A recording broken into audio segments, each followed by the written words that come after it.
Visionario, bienvenido a esta tercera temporada del curso de liderazgo, desarrollo humano, buen vivir y felicidad.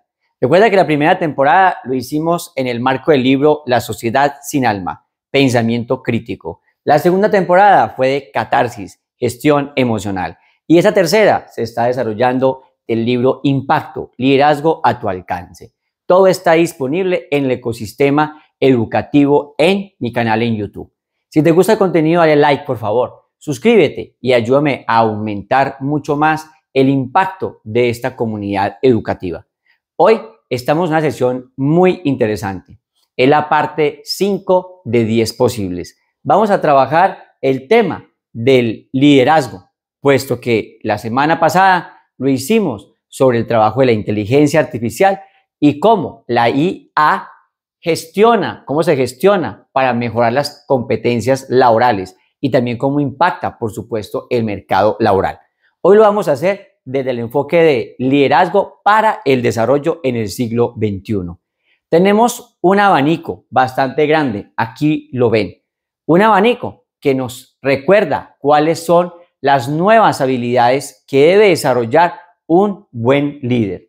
El primero, por supuesto, es una visión estratégica. El líder tiene esa capacidad de ver hacia adelante, pero debe hacerlo estratégicamente. Hoy, por ejemplo, la inteligencia artificial es un aliado para el líder, para poder modelar nuevos escenarios, para poder ayudarse a analizar mejor su planeación estratégica, es decir, la creación del plan de desarrollo estratégico, institucional o empresarial. Carisma inspirador. Si el líder decimos que ha desarrollado capacidad de inteligencia emocional, el líder debe ayudar a que cada una de las personas del equipo genere empoderamiento y que asimismo de manera autónoma cada persona del equipo pueda generar innovación y mejoramiento continuo en su puesto de trabajo, en su función. También capacidades de comunicación asertiva, porque si el propósito está claro en el ADN corporativo, es decir, en la misión y en la visión, el líder debe saber comunicar su estrategia a cada persona integrante del equipo, independiente del área donde éste se ubique. Debe tener gestión para el cambio organizacional, porque si bien hoy estamos en las sociedades del aprendizaje, es el líder el que debe entender esa realidad y hacer que la sociedad avance hacia allá. Primero, pues teníamos una sociedad basada en la información. Luego tuvimos una sociedad basada en lo que tiene que ver con el cambio, es decir, sociedades del conocimiento. Cambio a partir de los saberes. Y hoy tenemos una sociedad basada en el aprendizaje. Sociedades que tienen que cambiar y la organización también debe cambiar a ese mismo tono. Y vamos a avanzar hacia sociedades inteligentes. ¿Por qué? Porque estamos en la cuarta revolución industrial. Entonces, de las sociedades de la información a las sociedades del conocimiento, de las sociedades del conocimiento a las sociedades del aprendizaje y de las sociedades del aprendizaje a las sociedades inteligentes. Todo este enfoque lo podemos ver en el caso de sociedades del aprendizaje en el Premio Nobel de Economía Joseph Stiglitz. Pero hoy vamos a trabajar el enfoque también de otro Premio Nobel de Economía que se llama Amartya Sen. Todo este tema del cambio organizacional, de la experiencia acumulada, del desarrollo, lo vamos a hacer desde el enfoque de Amartya Sen, desarrollo de capacidades. Visionario, conocimientos y experiencia acumulada. El líder debe ser un transformador de las organizaciones, dada su experiencia y sus capacidades. Bueno, en resumen, vamos a empezar a trabajar las capacidades del líder en la cuarta revolución industrial. Es decir, cómo vamos a trabajar las organizaciones al ritmo de una sociedad que ya cambió para siempre, una sociedad cibernética. Vamos a analizar los retos y los riesgos y pues obviamente vamos a hablar un poco de contexto. En los temas vamos a referirnos acá mucho de desarrollo, vamos a verlo desde el enfoque de las teorías de desarrollo por capacidades o enfoque por capacidades del Nobel Amartya Sen. Acá tengo uno de los últimos libros escritos por él, idea de la justicia, donde se analiza, entre otras cosas, cómo es que las sociedades deben avanzar hacia la dignidad humana, el enfoque de las capacidades. Y el libro, uno de los que desarrolló y que luego se volvería incluso un indicador de desarrollo humano de la ONU, el libro Libertad y Desarrollo, del mismo Nobel, Amartya Sen. Visionario. Dice Elbert Hubbard, una máquina puede hacer el trabajo de 50 hombres corrientes, pero ninguna máquina puede hacer el trabajo de un hombre extraordinario. El líder es extraordinario, por eso el líder no puede ser reemplazado en la cuarta revolución industrial por ninguna inteligencia artificial. Pero ¿qué pregunta se debe hacer un buen líder? La primera pregunta vamos a tenerla acá, la gestión del talento humano. Primera pregunta, ¿cómo gestionar el talento humano en un mundo donde la economía se basa en el conocimiento, en el aprendizaje y en la innovación? Entonces, aquí hay un primer reto del líder, y es que debemos avanzar hacia la innovación. ¿Qué significa innovación? El manual, por ejemplo, de Oslo de Innovación habla de qué es innovación, y el manual adaptado de innovación de Bogotá. Puedes descargar los dos documentos en internet. Innovación es hacer pequeñas mejoras. ¿En qué? En productos, en servicios, en procesos o en métodos. Por ejemplo, los nuevos celulares que tienen cámara para hacer modelación en 3D, para maquetar, como por ejemplo es el caso del iPhone desde el 2013 hasta del iPhone 2, del iPhone Pro 13 hasta el 14, 15, el último que salió. Tiene un lente que hizo una innovación, y es que permite maquetar, permite hacer con un lente especial imágenes en 3D. Entonces eso es innovación, desarrollar un nuevo proceso o un nuevo producto o un nuevo método. Bueno, capacidades. Primero, pues, obviamente, si el líder se va a enfocar en los talentos, lo primero que debe hacer es saber identificarlos. Porque es que normalmente no se había trabajado en las organizaciones por talentos, se trabajaba por títulos o se trabajaba, por ejemplo, por recomendaciones de un amigo. Pero hoy las organizaciones que quieren avanzar deben desarrollar el reclutamiento, es decir, el ingreso de nuevo personal basado en los talentos. ¿En cuáles talentos? En los talentos cognitivos, en los talentos emocionales, en los talentos del saber hacer. Entonces, todo esto debe generar el concepto de desarrollo organizacional. ¿Qué es desarrollo organizacional? Pues es el despliegue de todas las capacidades de acción que tiene una empresa o que tiene una institución educativa o que tiene un colectivo. Entonces, la pregunta que se hace ahí el líder debe ser, ¿cómo la organización ayuda a que cada persona del equipo se autorrealice como persona? Y después de esa autorrealización personal, ¿cómo es que cada persona directamente va a influir en el bienestar de la organización para que ésta cumpla sus funciones? La autorrealización personal, pues debe ser un enfoque base. El enfoque administrativo lo llamamos enfoque de las nuevas relaciones humanas, inspirado en el enfoque de Elton Mayo, de las relaciones humanas, que así se llamaba. Y tiene que ver la autorrealización justamente con una persona motivada, una persona que se autorrealiza, es una persona que le aporta mucho a la organización. Veremos, por ejemplo, en el caso de Google. Hay una historia muy interesante de un creativo de Google, y fue que un directivo le dijo al creativo, ¿qué quieres tú para estar en este sitio de trabajo contento? ¿Cuál es tu deseo? Y él dijo, pues a mí me gustaría tener una piscina de hojas, de esas hojas del otoño que se ven y que uno quiere hacerse ahí en el otoño a mirar cómo caen las hojas. Y pues es muy curioso, porque para ese creativo, para ese talentoso persona de Google, pues le mandaban a hacer su piscina personal de hojas. Es una idea un poco loca, pero eso mismo fue innovación. Es como intentar mantener el talento altamente calificado que llega a tocar las puertas, ¿cierto? O que ya está ahí trabajando. Bueno, el enfoque entonces, todo este enfoque de desarrollo es basado en el high potential, en el alto potencial. Ya lo hemos hablado, muy enfocado desde la escuela de Harvard, de la escuela de negocios de Harvard. y las capacidades diversas. Todo el tema que nos compete hoy a nivel de, digamos, del planeta, claro, y es la interculturalidad, las capacidades diversas. Cómo llegamos a la organización a incorporar y a integrar las personas que tienen capacidades diversas, tanto excepcionales como personas que tienen capacidades muy distintas. Bueno, aquí tenemos un enfoque triple hélice. ¿Qué significa el enfoque triple hélice?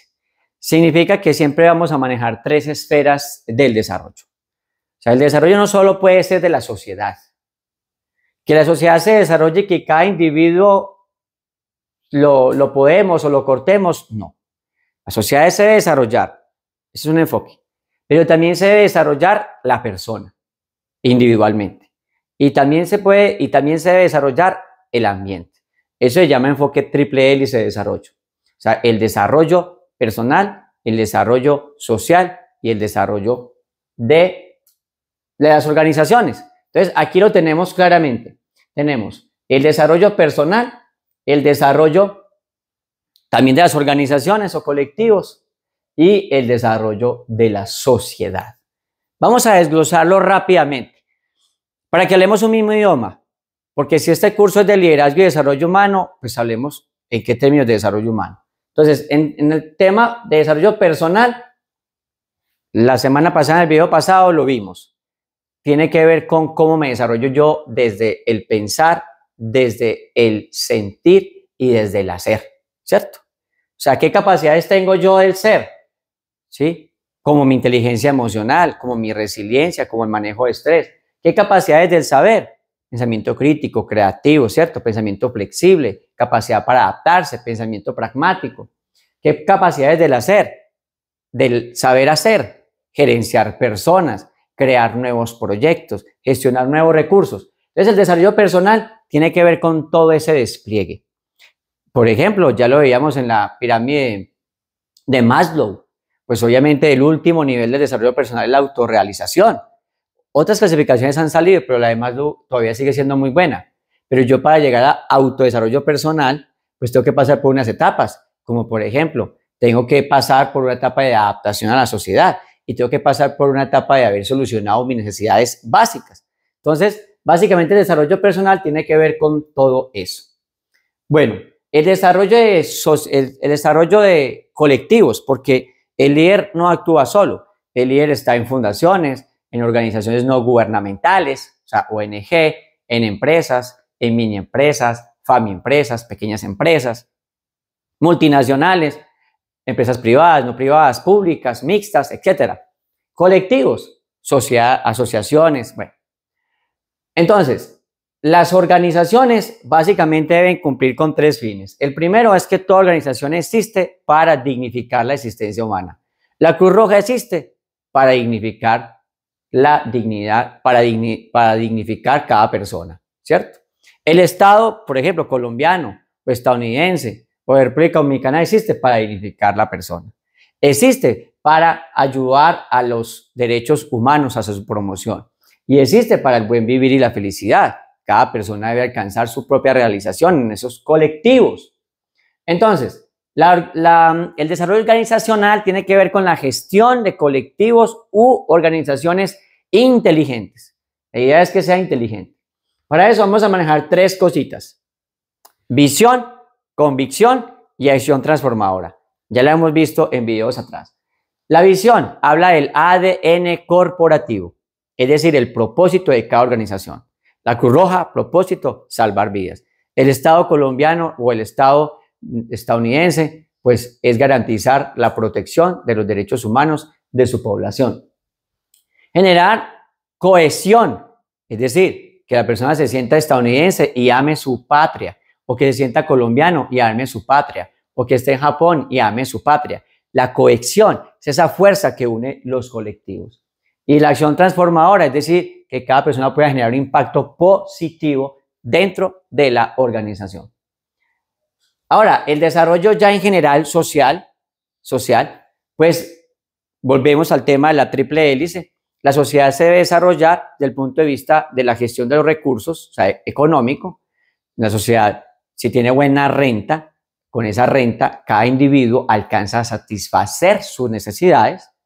La sociedad además necesita un ambiente sano, o sea, el convenio, la coherencia, el desarrollo se tiene que mirar en términos ambientales también, porque sin naturaleza no hay vida.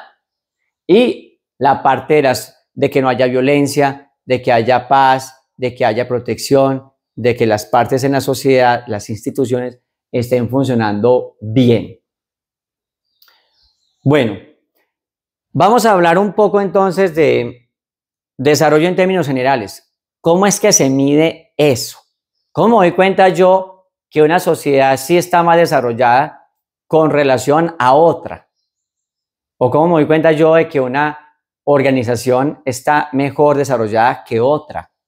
Pues bueno, hay unos indicadores muy claros y están acá ya desarrollados desde el punto de vista científico-económico en el texto Desarrollo y Libertad de Amartya Sen. Y eso fue lo que llevó a la creación del Índice de Desarrollo Humano de la ONU y al cociente Gini, que mide la desigualdad. Entonces, lo primero es la longevidad. Yo me doy cuenta que una sociedad está más desarrollada que otra cuando las personas viven más y viven mejor. O sea, longevidad. Por ejemplo, la zona azul en Okinawa. ¿Qué me está diciendo allá en Japón? Que la calidad de vida es muy alta, que tiene muy buen desarrollo, porque la gente vive más de 100 años, pues algunos pasan la barrera de los 100 años y han vivido bien. Las zonas azules en Italia, en el Mediterráneo, ¿sí? A zonas azules en Colombia también las hay, poquitas pero las hay.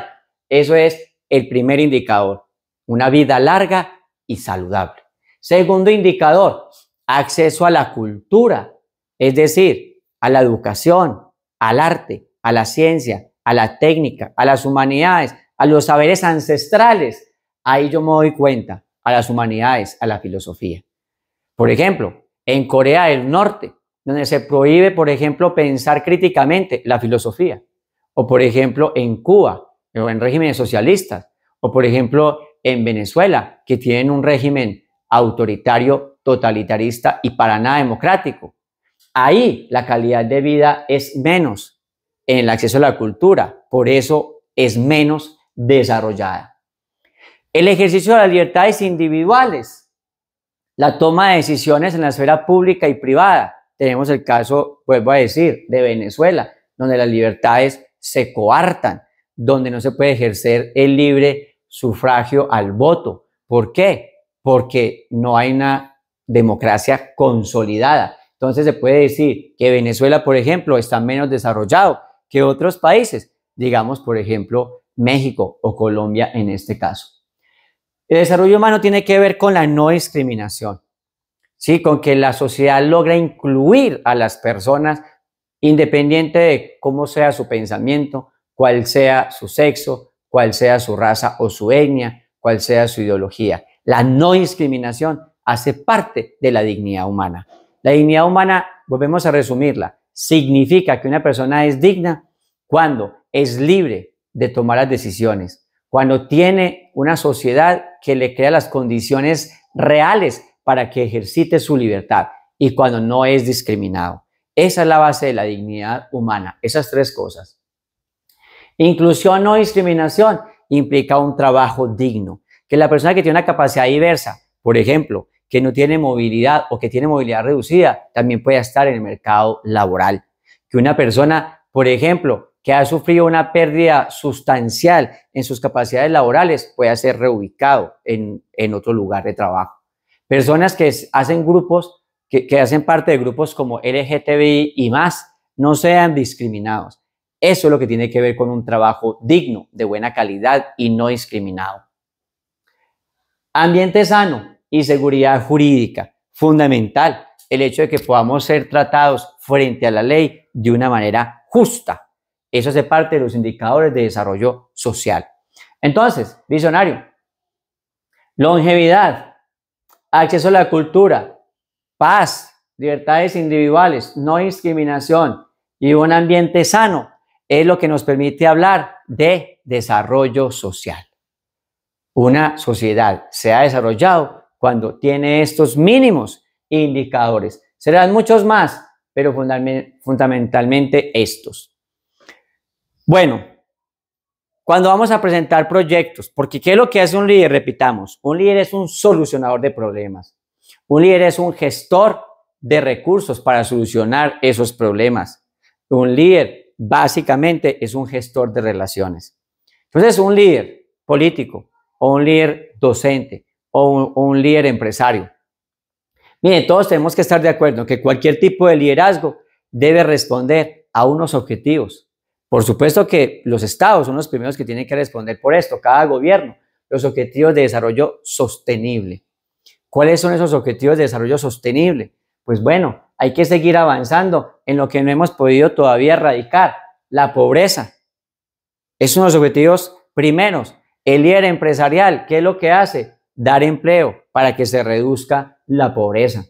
El número 2, hambre cero. Es decir, lo mismo, los líderes empresarios, los políticos, tenemos que trabajar en función de que no haya hambre. Tercero, salud y bienestar. ¿Para qué? Para que seamos más longevos, porque la cantidad de niños que mueren en sus primeros 5 años en los lugares más pobres y con hambre son muchísimos. Educación de calidad. En Colombia tenemos 4 políticas, la política pública se divide en 4 pilares, lo que tiene que ver con cobertura, calidad, pertinencia y eficiencia. Aún, por ejemplo, no hemos podido avanzar en la calidad educativa en las instituciones educativas públicas como quisiéramos. La igualdad de género, saneamiento de agua potable, porque hay más de 1.000 millones de personas que no tienen agua potable. Energía asequible y no contaminada. Tenemos que aumentar participación en la energía eólica, en la energía basada en el agua, o sea, en las hidroeléctricas, en la energía térmica, es decir, en fuentes que no contaminen.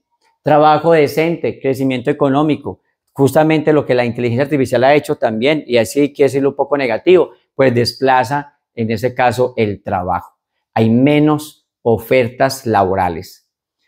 Reducción de las desigualdades, ciudades y comunidades sostenibles, todo lo que tiene que ver con el medio ambiente, un consumo razonable, una acción por el clima del planeta, también hace parte de los objetivos de desarrollo sostenible.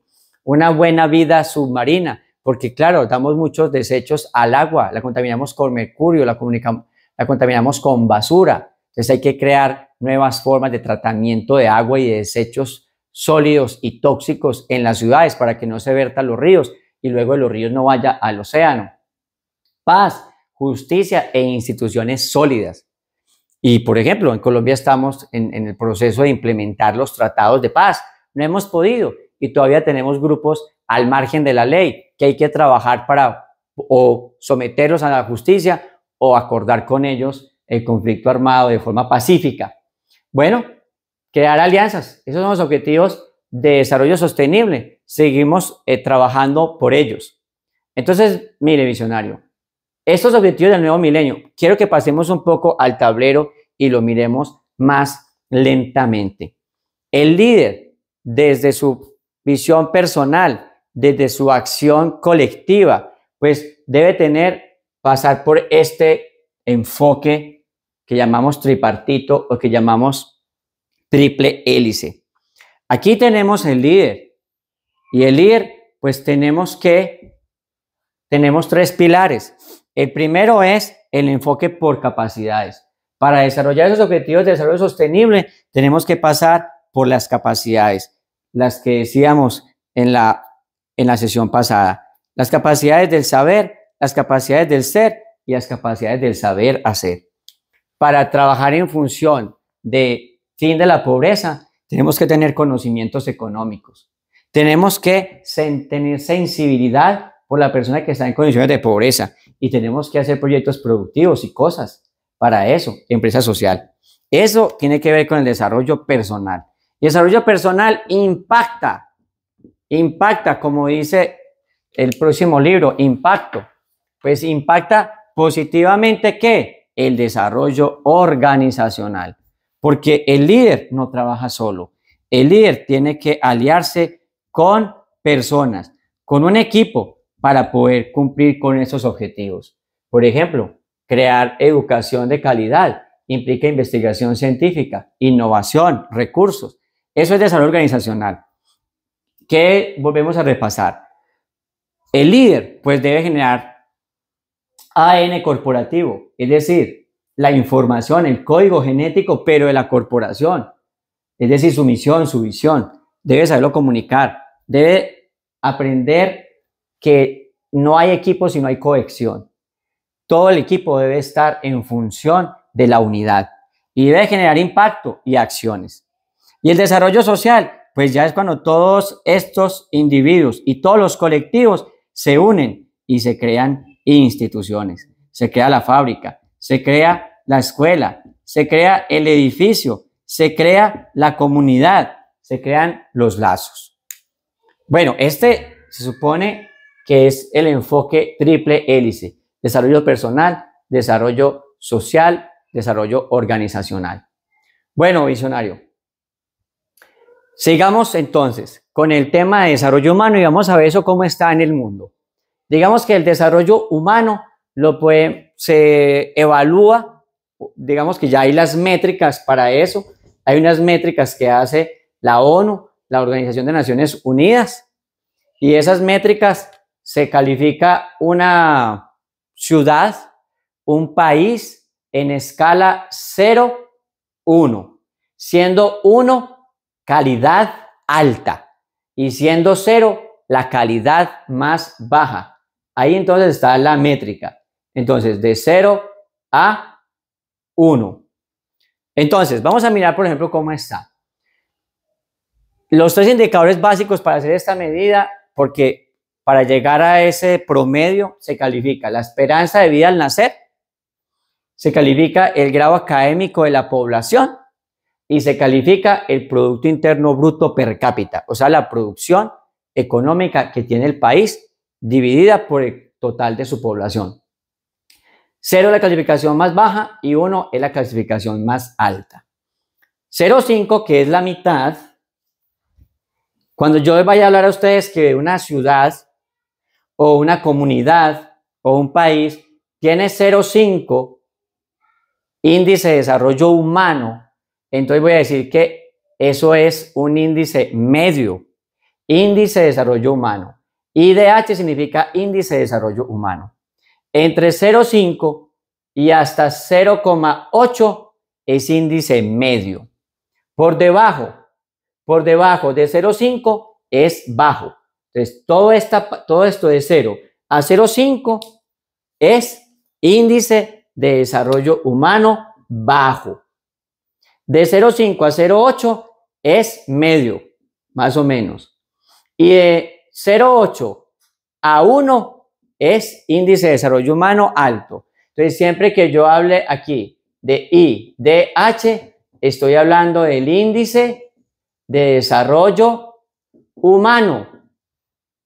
¿Sí? Que es lo que siempre hemos hablado en este canal. Vamos a hacer un curso de liderazgo de desarrollo humano. Entonces, estamos hablando de qué es desarrollo humano. Entonces, eso ya hay unas métricas. ¿Sí? Esto lo mide la Organización de las Naciones Unidas para el Desarrollo. ¿Sí? O NUDI. Aquí vamos a verlo, por ejemplo, en América. El que está en verde es Brasil. Tiene un índice de desarrollo humano promedio de 0,74. O sea, ¿qué estamos diciendo? Que si Brasil tiene un índice de desarrollo humano de 0,74, significa que el índice de desarrollo humano es medio, ¿cierto? Porque el medio va de 0,5 a 8, a 0,8. Por ejemplo, tenemos México, 0,75, muy similar al de Brasil, también es medio. Tenemos el de Venezuela, 0,5 Venezuela. O sea que el índice de desarrollo humano está bajo. ¿Por qué? Por las libertades, por la falta de democracia, por una cantidad de cosas. Entonces, aquí por ejemplo, Colombia, Brasil y México, que son acá, Colombia, Brasil y México, los que están ahí, bueno, de pronto ahí tú lo ves un poco, no se ve muy bien, pero puedes mirarlo en internet, ¿sí? Están en un índice medio, pero por ejemplo Brasil y también Colombia está casi ya en algunos lugares en nivel alto. Vamos a mirar Colombia y el mundo. Aquí en el mundo, los verdes son los más altos. Por ejemplo, Alaska, Canadá y Estados Unidos llegan a tener 0,9. 0,9 significa índice de desarrollo humano alto, 0,9. ¿Qué significa eso? Por eso son potencias. ¿Qué significa? Que la gente ya está viviendo más, tiene muy buenos ingresos, tiene muy buena educación. Eso significa índice de desarrollo humano alto. Por eso el sueño americano o el sueño canadiense. Los que están en verde fosforescente son del 0,7 a 0,79. Por ejemplo, Colombia, por ejemplo, Perú y por ejemplo, Brasil y México, ¿sí? Lo tienen en el 0,79. O sea, casi están en nivel alto, ¿sí? En nivel alto. Argentina, por tanto conflicto, está en nivel medio, pero ha estado ocupando niveles altos también. En el caso del mundo, pues el tercer mundo que llamaban, ¿no? O en vías de desarrollo. África es lo que tiene más problemas. Por ejemplo, Sudáfrica lo tiene en 0,6. Por ejemplo, Argelia lo tiene muy bajo. Y los que están en rojo son los más pobres del mundo. Están, por ejemplo, en 0,4. 0,4, o sea, índice de desarrollo humano muy, muy bajo. ¿Cuáles? Los países más pobres: Somalia, Yemen, por ejemplo, el Congo, Chad. Bueno, en el caso de Asia, pues la mayoría, por ejemplo, Rusia y China están ya en niveles de desarrollo alto. China y Rusia, ¿sí? Por ejemplo, Europa está todo en verde, excepto Portugal, aunque Portugal también está a nivel alto, pero todo España, Francia, Inglaterra, Irlanda, Islandia, Finlandia, toda esta parte de Alemania, Suiza, está en nivel de desarrollo alto. Entonces también tú puedes mirar esto para que te hagas una idea. En el caso, por ejemplo, de Colombia, Colombia tiene regiones. Por ejemplo, hay regiones, las que ustedes ven aquí morado, morado intenso, son niveles que ya han alcanzado nivel de desarrollo alto, porque pasan el 0,882. Por ejemplo, Pereira, desde la ciudad donde yo les hablo a ustedes, no sé en qué parte del mundo están, donde me escuchen, aquí estamos en un nivel de vida alto. Toda esta zona andina, Antioquia, una gran parte, el eje cafetero, Caldas, Risaralda, Quindío, está en alto. ¿Sí? Hay unos que están en bajo, por ejemplo, Chocó, por ejemplo, Cauca, Putumayo, ¿cierto? Entonces, Colombia tiene algunas desviaciones porque Colombia se ha desarrollado más en la cordillera, en la zona andina. Hay unos muy mal, por ejemplo, la Guajira, donde incluso falta agua potable. Entonces, cuando yo les hablo de desarrollo humano, es algo que es muy claro, que está medido internacionalmente por la ONU y sobre todo y especialmente por la Organización de Naciones Unidas para el Desarrollo, ONUDI. Bueno, entendido hasta ahí. De ahí podemos descender ya al desarrollo local, que es lo que hemos estado mirando acá. El desarrollo humano se puede medir por departamentos, se puede medir por comunidades, pero también podemos analizar el tema del desarrollo local. En el desarrollo local vamos a tener otras variables. Por ejemplo, cuando hablamos de juntas administradoras locales, cuando hablamos de juntas de comunidades, cuando hablamos de asociaciones de comunidades, ¿a qué nos estamos refiriendo con el desarrollo local? Vamos a hablar vamos a manejar 5 variables de ese desarrollo local. Entonces, un líder político, por ejemplo, que quiera desarrollar su localidad, tendrá que tener en cuenta estas 5 cosas: estilo de vida saludable y consumo racional o inteligente de esa comunidad. Cómo hacen uso del agua potable, cómo hacen uso del oxígeno, cómo hacen uso de la tierra, cómo hacen uso de la parte de agricultura y ganadería, cómo hacen uso de los recursos naturales de explotación minera, cómo hacen uso de la infraestructura. Transformación sustentable de los recursos naturales. Aquí hay un caso muy interesante y es, por ejemplo, aquí en la zona del Caribe, del Mar Caribe, hay algo bien particular. República Dominicana tiene índices de desarrollo humano y colinda con Haití, que el índice de desarrollo humano es muy bajo. Es decir, básicamente es como un territorio muy similar. pero Haití se consumió los recursos naturales de forma no sostenible y hoy está en crisis humanitaria.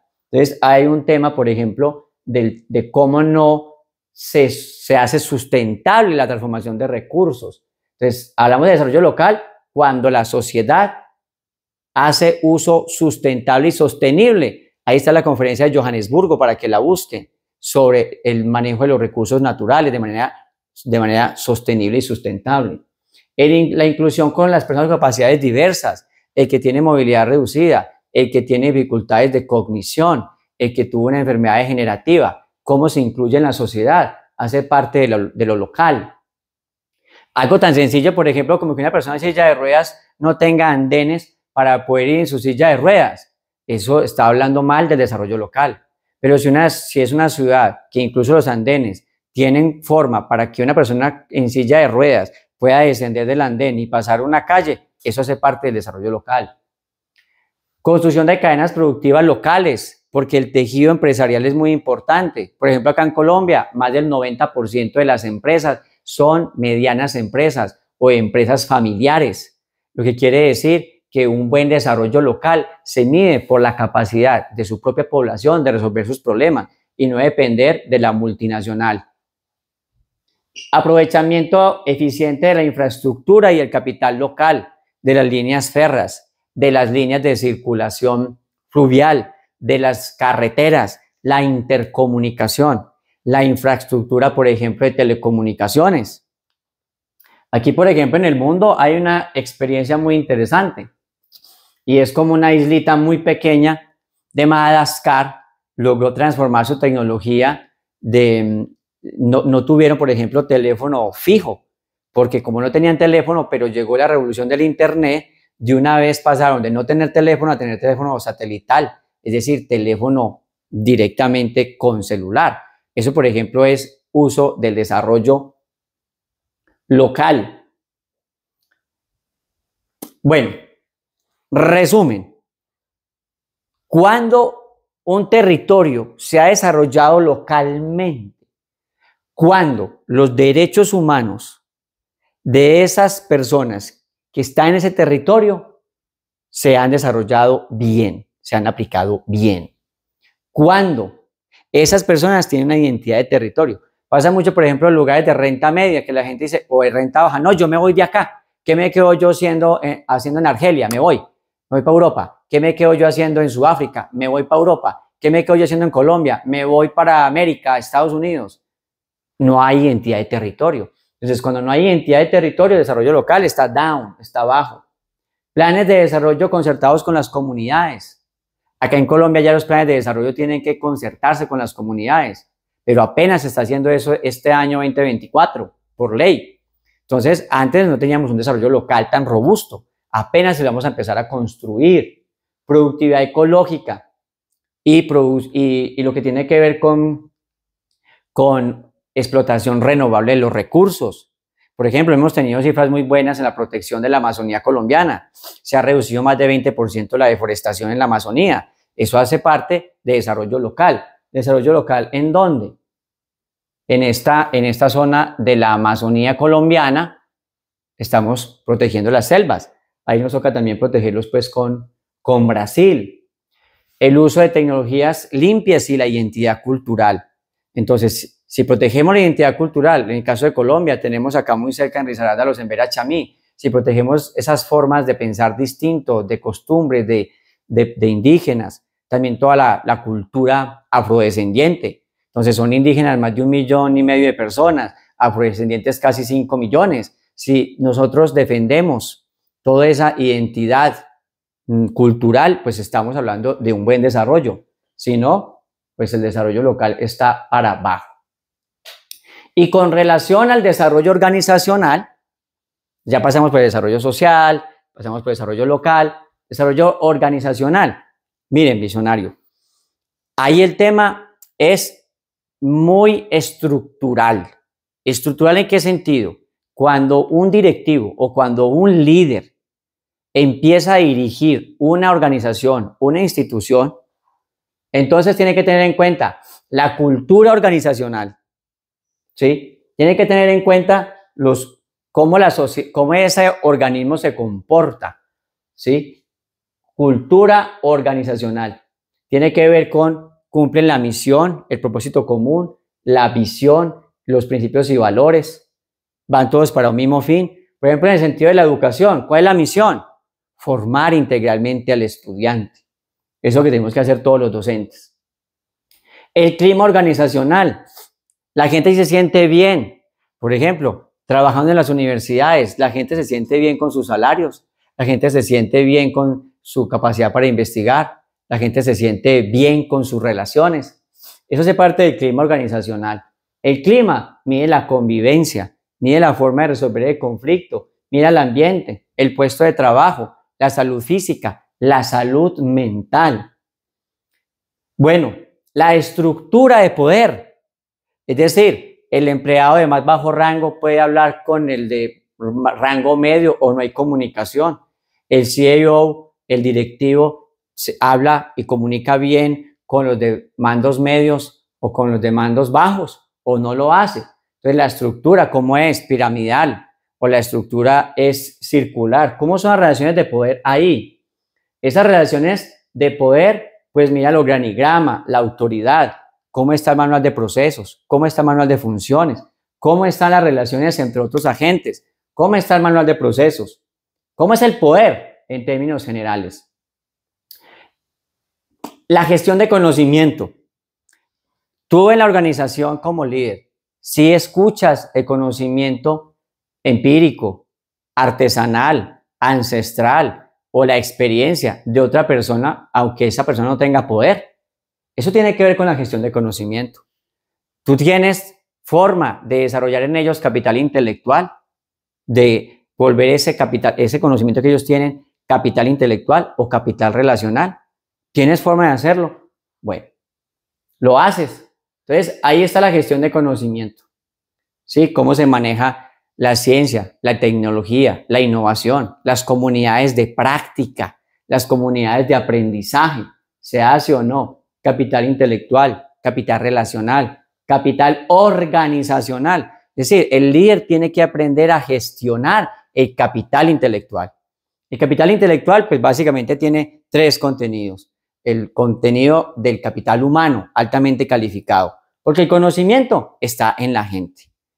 El capital intelectual tiene que ver con el poder de relacionarse con otros, se llama capital relacional, con los clientes, con los proveedores, y el capital estructural, lo que la misma cultura organizacional se ha apropiado como conocimiento. Entonces, el desarrollo organizacional, finalmente, ¿qué es lo que genera? Genera crecimiento de la organización, ¿sí? Ese crecimiento, pues básicamente, ¿qué es lo que genera? Competencias laborales, competitividad, productividad, innovación, bueno, autorrealización personal. Entonces, hay una matriz para uno entender cómo es eso del desarrollo organizacional. Bueno, visionario, eso estaba un poco denso, claro, pero aquí hemos hecho como una bitácora, como una guía de lo que un líder debe tener en cuenta. Porque no se puede hablar de desarrollo personal, de desarrollo humano, de desarrollo social, de desarrollo local, de desarrollo empresarial, organizacional, sin tener en cuenta estas variables. Hay que estudiarlas, hay que formarse, hay que educarse y también hay que capacitar a los demás. Bueno, en esa es la que estamos, visionario. Estamos generando este espacio de reflexión y análisis para que tú impactes positivamente en la organización. Recuerda que si te gusta el contenido, pues entonces le das like, lo compartes, te suscribes al canal y ahí aumentamos más este ecosistema educativo. Bueno, visionario, muchas felicidades, que estés muy bien.